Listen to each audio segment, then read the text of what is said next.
Hello, I'm Craig Constantine. Welcome to the Movers Mindset Podcast, where I talk with movement enthusiasts to learn who they are, what they do, and why they do it. My guest today is Soisci Porchetta. Welcome, Soisci. How are you this morning? You're in my tomorrow. Yeah, I'm in the future. Thank you so much for having me. I'm good. It's a nice day here in Tasmania. It was a very nice day here in Pennsylvania. It's dark now. The sun went down. Mm. Um, there's so many things that we could talk about, but this all started like the whole journey of me. Hey, would you like to join me for a conversation? All started because I read a blog post. I think the blog post is like 5 years back now at this point. I didn't find it until recently, where you were talking about, I think the title is Everyone Should Have a Movement Practice. And you were talking about things that people are thinking of when I say that title. But the point that you made that I really went, ooh, that's interesting, is you said there's two pieces. So if I'm supposed to have a movement practice, I should have these two pieces. One is, and now I'm kind of putting words in your mouth because I didn't print the article, but one is sort of the internal part, the thing that I'm supposed to be doing that we all think of when someone tells us you should have a movement practice. I should be going to jiu-jitsu class, or I should be running, or I should have this thing that I do because that's what builds me up, or that's what makes me strong, or that's what makes me flexible. And then the point that you made, which is you should also have a second part, which is like this external piece, this randomness or this reality of the world or something that surprises you. And I really liked that you pointed out that dualism, that duality there, those two parts, that yin yang, that Taoistic, lots of ways to describe that. So that, for people listening, that's what made me go, oh, this is yet another person that I want to talk to. So I'm going to put a pin in that. That's that thing that drew my attention. And then I really want to talk about Kung Fu Panda. Yes, my So favorite. tell me, tell me about why people are like, what? So when did you realize, like, what was it about the Kung Fu Panda scene that you like to share? And maybe you don't want to give away the exact scene, I don't know, but what was it about that scene that clicked with? Is it that it brings in that external surprise part to movement practice? Like, to people, when you say go watch Kung Fu Panda, that's like a part two movement practice Yeah. surprise? Or am I imagining a connection here that doesn't exist at all? Uh, no, I actually I realized because my teacher told me. He made a That'll joke do it. about it. Yeah, Go watch the movie. Joseph, fighting monkey. He made this joke, and that's something that I really actually value is making jokes where people don't know if it's a joke, and as a way to impart knowledge as well, or to create a shift within them. So one of the many jokes was like, yeah, my workshops are really expensive, and if you can't afford to come them, just watch Kung Fu Panda. Everything is in there. So I immediately went home, and I still went to more workshops. Of course, they're worth it. But I immediately went home and rewatched Kung Fu Panda, and my appreciation for it as a movement teacher, on top of practitioner, was really, really deep. And it really showed, yeah, I will not give away which scene I often show at workshops or talk about, but it's woven within the whole movie, where it is, like you say, connecting the inner with the outer, and that the manifest result or the physical proof or result will come from an acceptance of the present moment, and also an intimate understanding of what you are dealing with. So from the teacher, obviously Shifu, he has to train this, big, fat, lazy, Atypical Kung Fu clumsy, student. Right? yeah, and he has no idea how to do it. So I really relate more to Shifu in the movie. Like, oh yeah, like you have so many different makeups coming in, and how do I really take my time to gain an understanding of what makes them tick, what is meaningful to their life, so that they can use the movement practice, however it looks, to bring themselves there. to, and for me, I call it moving towards the higher self. Oh, that's a We're good turn always of phrase. making, yeah, it's yeah, yeah, it's just like a thing. Actually, Rafe Kelly, I'm sure you would know or heard of him. Yeah, He he's been on the show, really right? was, yeah, he was a big help for me. I did my first podcast ever with him, and I Oh, was terrified. oh, He's nobody should ever be terrified of being on a podcast. It's just talking. What could possibly go wrong? Well, I have to say, I enjoy these conversations now, but maybe the first 10 I ever did, it was purely only to get over my fear of speaking on video and speaking to Hmm. strangers. I was like, I really hate this, so I got to do it. So that was my first one. And he asked me why I'm teaching movement or why I'm practicing movement. And I didn't have a clear answer. So I was quite upset with Oh, myself those are the best afterwards. questions, And aren't they? Those are the great, it best was questions. Somebody brilliant. says like, blah, blah, blah, and you're just like, I don't know, and I should. Yeah. I'll be back. You know. Absolutely. Absolutely. And then it was just so serendipitous. A few years later, he invited me to present on the movement summit. When was this? Like 2020, or it was just before COVID or around that time.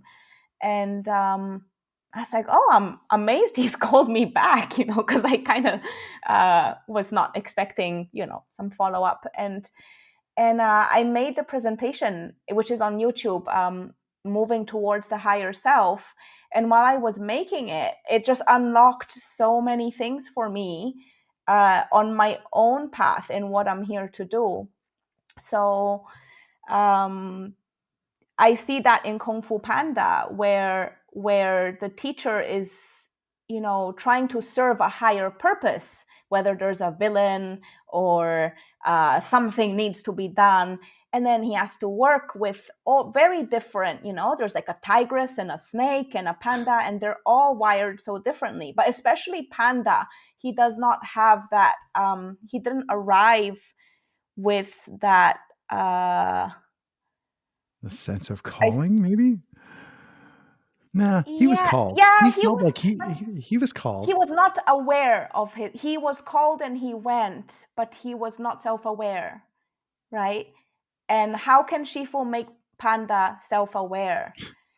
By understanding, by having empathy for him, which was very difficult for Shifu, and I can relate Mm, to. Sometimes it's like, wow, this group or this person is wired so differently. I have to completely drop all of myself and take in what's in front of me so that mm. I can find the tools to serve. And actually, this spontaneously connects me to another podcast I did that was very helpful in shaping. So, like in getting over my fear of public speaking, I actually got received so much help from wonderful people like yourself in directing me, or for me to become self-aware. So I was, I guess, Kung Fu Panda in the podcast. Well, Um, there's, I, I don't know if it's people like me. Thanks for grouping me in with other awesome people. That's great. There's what's the right word here? There's an, I want to say there's an innocence in like how kids ask questions, but it's not quite that. It's when somebody asks you a question, even if it's a question like what's down this side street, in a town that we're walking through. But when somebody asks you a question, there's like some questions are pointy and they're clearly trying to dig into you more. And some questions are really about discovery, like, I wonder what's over this hill, or like, what's in this park, or I wonder how we yeah. would dot, dot, dot. And those questions are, I don't do this often, like, because nobody else can see what I just did. I reached over the side and I have an essay on top here called Questions Are Not Just for Asking. Yeah. So as you were talking about it, I'll send you the URL and I'll put it in Yes, the show notes for please. everybody else. But the idea that I was getting at there was because you've asked a question doesn't mean that you actually want the answer. It can just be like one holding up I don't Mm, know this thing mm, here. I don't mm, mm. understand this question. And what you were describing about the character Sifu in the movie's experience of like, oh, how am I gonna, like, the presentation of this student who didn't actually ask him, like, well, he asked him a lot of questions actually, but like, he didn't ask it the right question. He didn't show up and say, Grandmaster, teach me Kung Fu. He didn't show up and ask the typical question, but the sheer presence of that student was a question for this. And then he's like, oh, I guess I better figure that out. So I tend to try and do that all the time. Like if people listening, if you can hear me, anytime you hear me, I'm doing that. I'm not asking questions because I actually want an answer.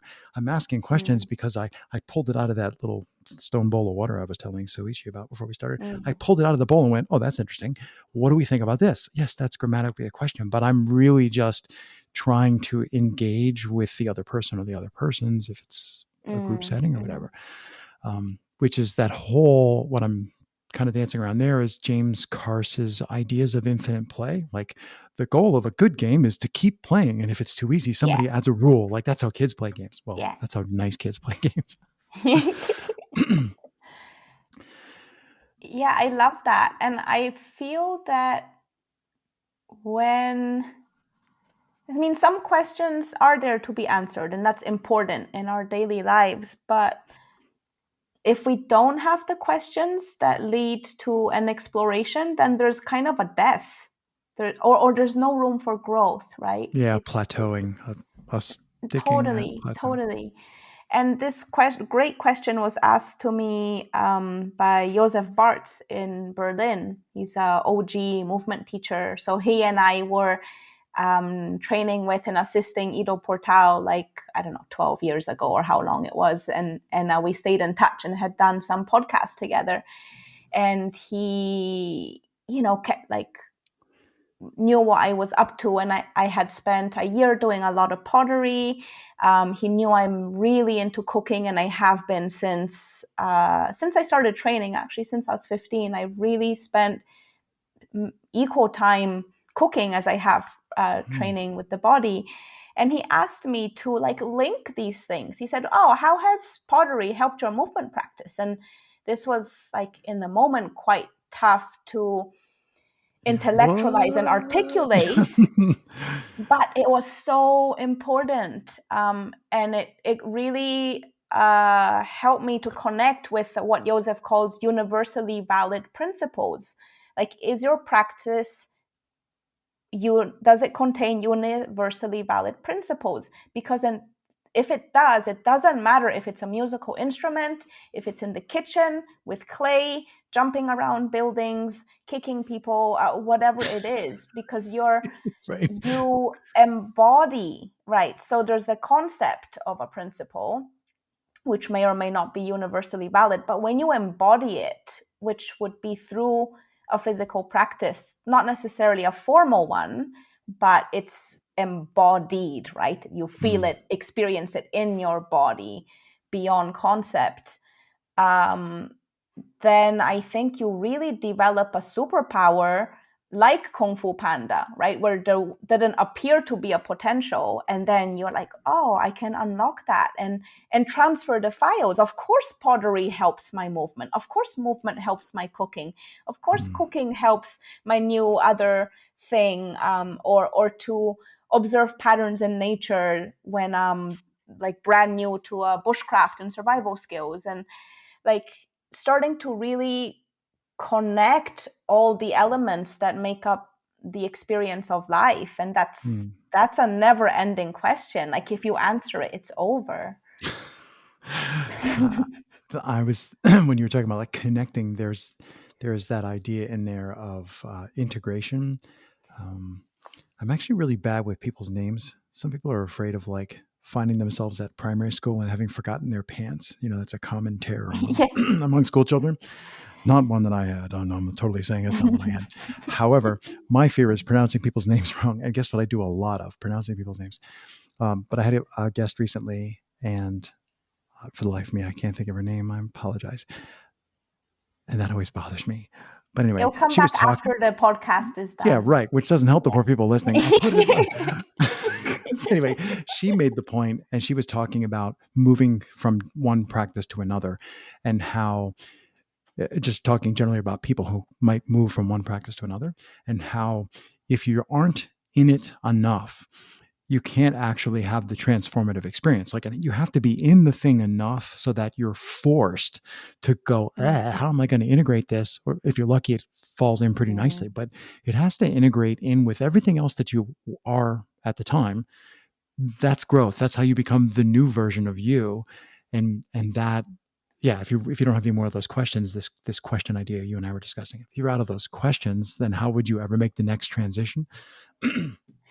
I just love Yeah, yeah, yeah. that I love that it point too. of like, you can't take it all in. You can't take nine excuse me. You can't take 9 different movement practices in. You have to one at a time, 2 together, and then That another one.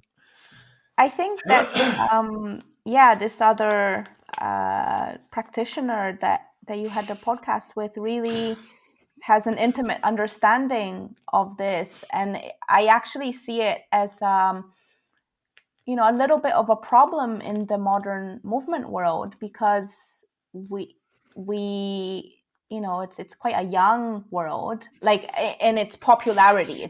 Yeah. It's existed for many decades, but in its kind of like connecting to general population, it's very new. And there's this criticism where specializing is not good for your health, which is true, right? If you're overly repetitive, then yeah, your joints, your brain, your Mm, yeah. lymph, your nervous system, they do crave diversity in a healthy dosages and healthy ways. But you also have this era of rampant ADD that's really pushed by our world around us through all the screens, even in the education world.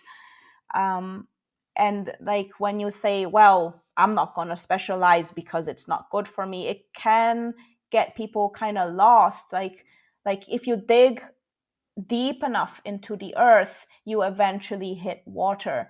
But if you, and maybe I suppose once you have reached the water and you don't know how long it takes you to reach it, and then you can nourish yourself with it and gain this immortal knowledge, then you can move on, right?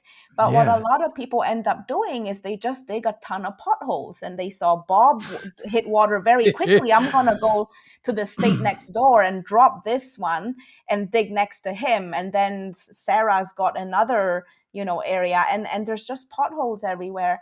And if we look at something like mixed martial arts, MMA, which I thought is something I always thought I would have gotten into because I was competitive in Brazilian jiu-jitsu and then Thai boxing, but then I retired. um, if we look at MMA, every great champion or even experienced practitioner, they were specializing rarely under a decade before Or integrating into MMA. You don't just learn MMA. So you meet teenagers today and they go to a MMA gym, MMA which gym. may Yeah, on be Tuesday like, night. No, no, no, no, no. Yeah. yeah, but actually, like, who, we like people were like Olympian judokas, or The jiu-jitsu champions, or like Muay from all Thai kinds of kickboxer. Yeah. specialized martial arts for usually more than 10 years before going, and then they had that water that they had drawn from their hard work. Like, repetition is super important. And I think if you're really present in your practice, there's no such thing as same rep, right? It's what questions are you asking? Because when you kick the bag or kick the opponent, and so Thai boxing was my last sport, you're doing, in a day, hundreds of kicks, and over weeks, thousands of kicks. But no one is the same. It's not a mechanical movement without feeling, and that's mindless, right? It's really, your breath, your body, your coach, the surface, the moisture in the air, everything is always different. So it's only the same, I think, when we stop asking, when we stop paying attention, and then Mm. it becomes a robotic thing. So I really, while I am myself a teacher that pretty much generalizes almost only does that, right? Like, and I do kind of specialize. I love working with elderly people, or also with athletes, and people that are interested in developing inwardly as well. I do get drawn into certain pockets of demography, but I'd say my work is 99% generalist. It has to be accessible. You can be 90 years old or 18 and you get something out of that class.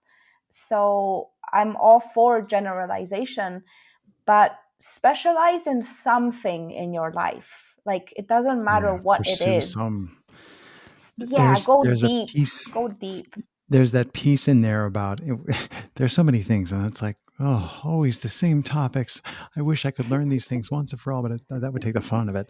There's the embodiment piece, which we just kind of like blew right by there. And I think part of what going deep on something teaches you, even if you go deep on pottery, there's Mm, an embodiment to the practice. Ugh, I overdid it. Like, I sat at the wheel too long and my back is killing me. You still get, mm, it's a thing that you're doing, as long as whatever it is that you're going deep on is something that you're doing, not simply mm, pure cerebral reading. That's not gonna do it.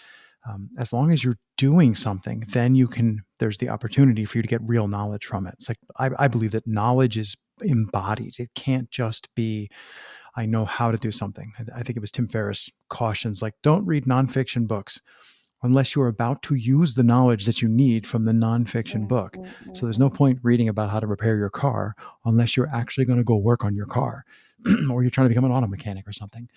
Because otherwise, it's just going to be in your head and it's not connected, it's not embodied. And It's I think, experiential, yeah, right? yeah. And I think that's the Yeah. piece. Like, one of the things that why can't I just dig potholes? Well, because if you just dig a pothole, you don't spend enough time to actually physically learn the thing. Yeah. And maybe, well, you can, and you probably may, but and then it will be, not you, Craig, but whoever is saying, well, I'm gonna go and dig potholes, go for it, mate. No worries, like they say in Australia. But you I'm will thinking see for that's a thing, yourself, right? like, right, and then the experience will guide them to go see, well, okay, like, I can choose to keep doing this, or I can, become open to drawing something that will allow Mm. me to find water. So it's each person's experience. Yeah, there's so much in there. Well, that And brings I us to the guess, Eastern. Go ahead. yeah, I'm so excited, No, sorry. go, go, go, go, go, go, go. um it it brings me to really, again, like, having a more refined appreciation for the work that I do, which is, it's really powerful and impactful, but it's only a supplement.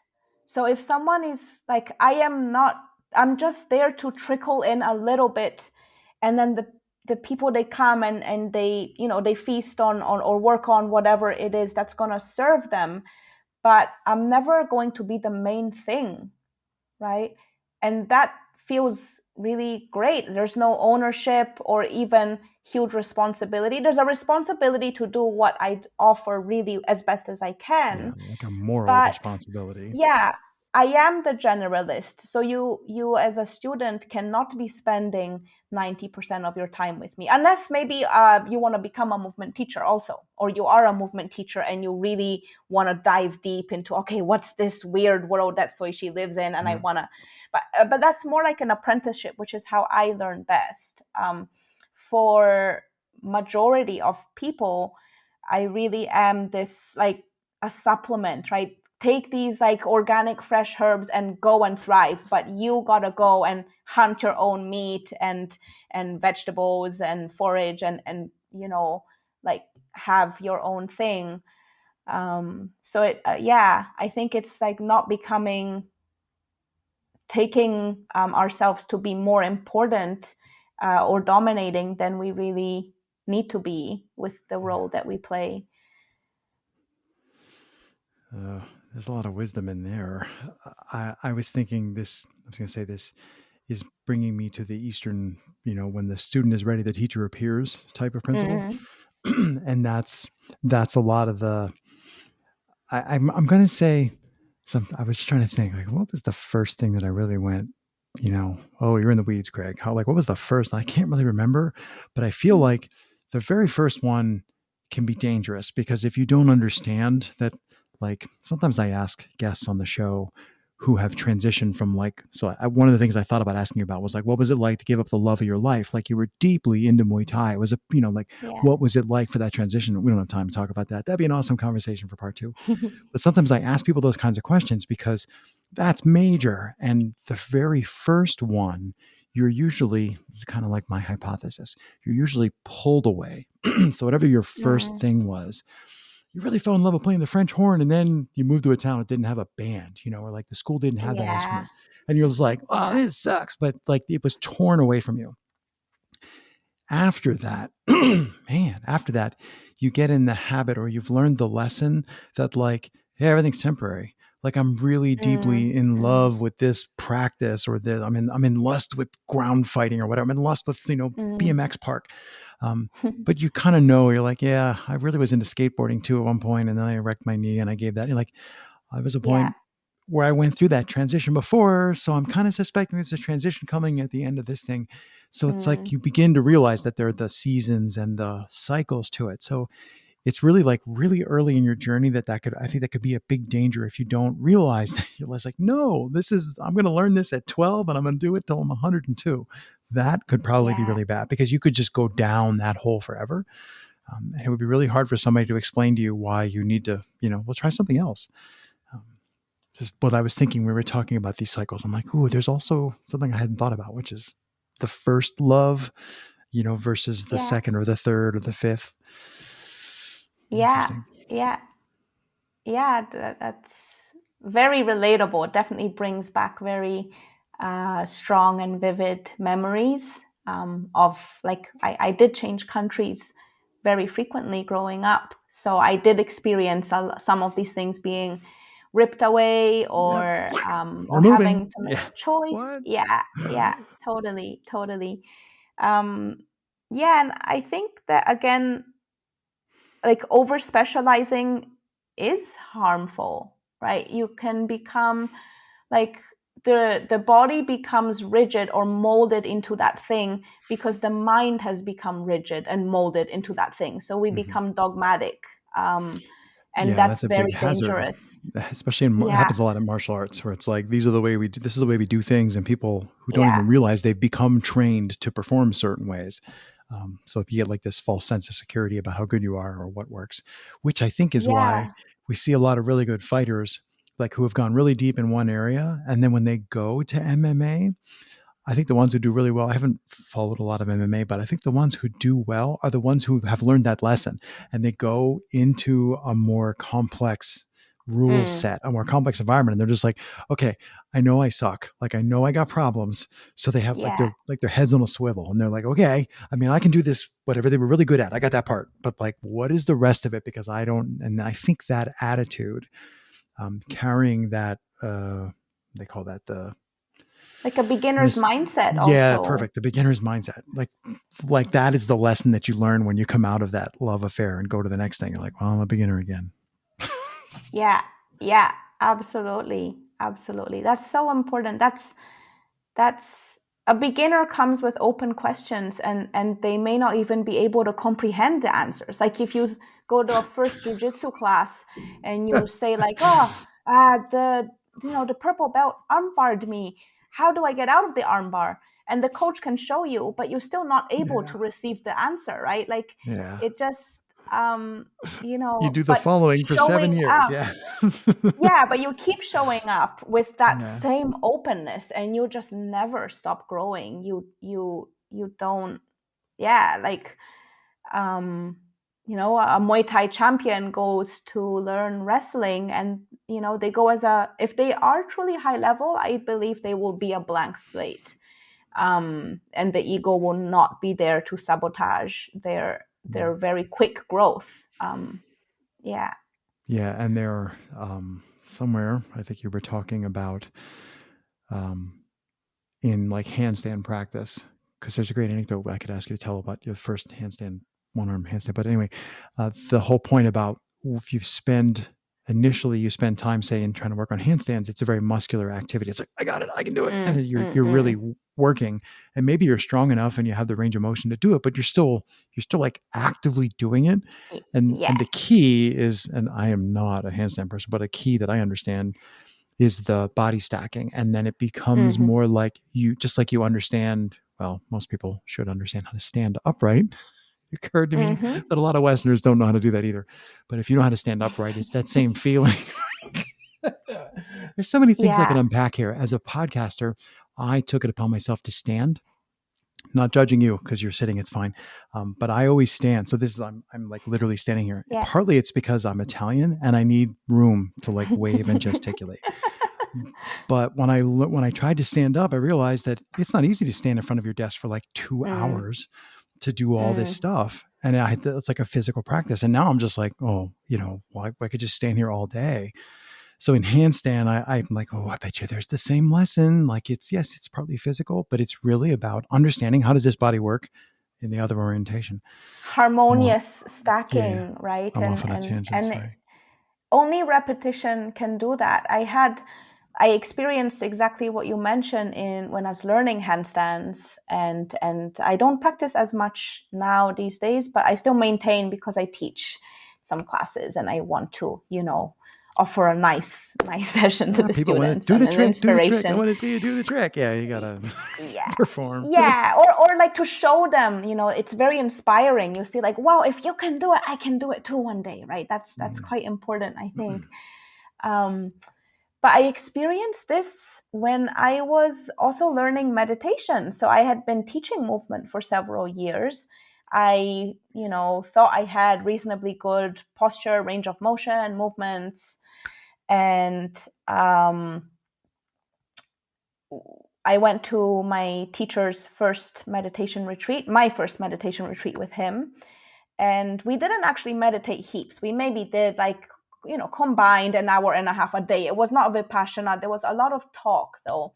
And everyone would sit completely still and absorb the teachings. And those between meditating and listening, and also some dialogue, we would be sitting for maybe 5 to 8 hours a day, depending on the day.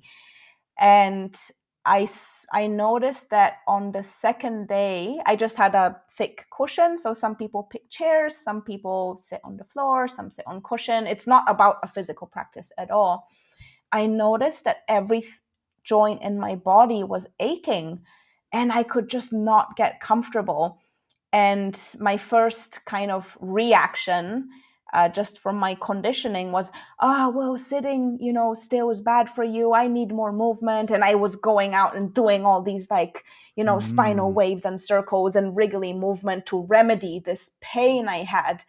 But then there were all these elderly people that were so relaxed and able to sit there and enjoy the whole, they weren't squirming around like I was secretly trying to, ease my discomfort. And by the end of the week, everything just let go. And I was so soft and able to sit. So when I went home, I was like, I should not sit still on a chair at a computer 8 hours a day because it's not good for me. But if I need to, I should not become highly uncomfortable. And something within me softened, right? So it wasn't as spectacular and elaborate as learning a handstand. It was just, can I sit in a chair, right? Like, so it's like really going full circle from like we ditched the chairs and like open up the hips and the spine and the ankles and the knees and squat and low gate positions. And I do a lot of stuff on the floor. I'm most comfortable on the floor. But I think like if I can't sit comfortably in a chair, something is not right as well. Like it's just, everything is just a paradox, right? I absolutely. That's an excellent story about sitting and learning. Yeah. Yeah, I was stumped. I was like, wow. I got nothing to say in response to that. That was awesome. Thank you so much for sharing. That's a great story. There's deep wisdom there. The beauty of podcasts is people can rewind. Mm. I will just, I'm watching the time tick and I hate to say it, but that was Mm-hmm. awesome. But I'm just going to say, and of course, the final question, 3 words to describe your practice. Ooh, 3 words. One would have to be, I think it's a word, observative. I'm really keen on observing, whether it's humans, environment, everything, myself, thoughts, feelings. Um, and I'm going to be a bit greedy and link two together to count as one. Hyphens are free. Yeah, it's a hyphen. Yeah, exactly. So creative expression is increasingly important for me in all the practices. And faith, actually. I thought it was surrender, but it's faith. Faith that I will, as long as I am observant, then I will always be guided in knowing what to do and how to do it. Because I like to explore a lot of things that I don't know. And it's like, fumbling in the dark, but I have faith that it will, a path will just appear. And it does. Faith in my capacity to learn and in everyone's capacity to learn. So yeah. Terrific. As I say all the time, because I mean it. That was awesome. Thank you. It was everything that I knew it would be. It was awesome. Thanks for taking the time to join me. This will not be the only time that we ever talk, so that'll be cool. And I'll just say thank you so much. I hope you have a great rest of your day. Yeah, thank you so much for having me. It's been really great. Another chat will be just as great, if not even better, I reckon. And yeah, thanks to everyone for listening. And I hope that you, Mr. Craig, also have a very peaceful night with a good sleep because it's late over there.